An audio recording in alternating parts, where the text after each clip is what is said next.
Hi there. Welcome to Small Business Coffee Break, the weekly video series where we take a few minutes to work on your business, not just in it. Today I asked Carmen of Fernandez-Bergnes & Associates, what are the IRS guidelines for 1099s? Carmen is a CPA here in Miami, Florida with over 15 years of experience. She's also the person I trust most when it comes to accounting and tax advice. So grab a cup of coffee and let's get into it.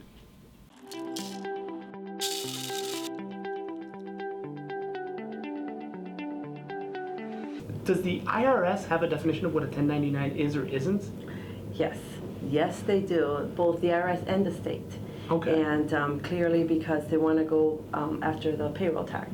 Okay. Typically a 1099 contractor gets that form at the end of the year. They are supposed to be sending the payments, estimated tax payments on a quarterly basis. They do not. So the IRS gets that money after a whole year.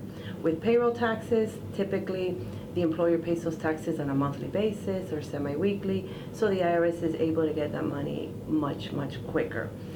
So you can look at it from that angle. The truth is that the misconception that most business owners make is that they think it's a 1099 contractor because they don't work as often, they're part-time or temporary, and none of that matters.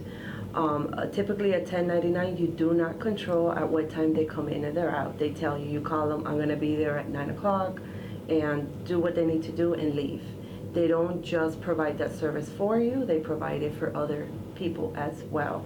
You don't give them a desk or where they work, what they do, and those instructions. So typically that's an employee. So you can see the similarity. If it behaves as an employee, it's going to be an employee. And those are like the parameters that they take a look. So what does this person do? You know, do they do it for other people? Do you control their time? Basically, are they their own business at the end of the day, right? So I know I get that a lot when customers are asking me, and I know from the state Florida statute perspective on workers' compensation, it's very similar, you know. Mm-hmm. And a simple example is, you know, if you are your own business, then you're a 1099 or could be a 1099. Right. If you'd like to contact Carmen, I put all of her contact information in the description below. If you have any questions that you'd like me to ask a professional in their field so that we can get that answered over to you, please feel free to leave a comment below or shoot me a quick email. That information is also in the description below.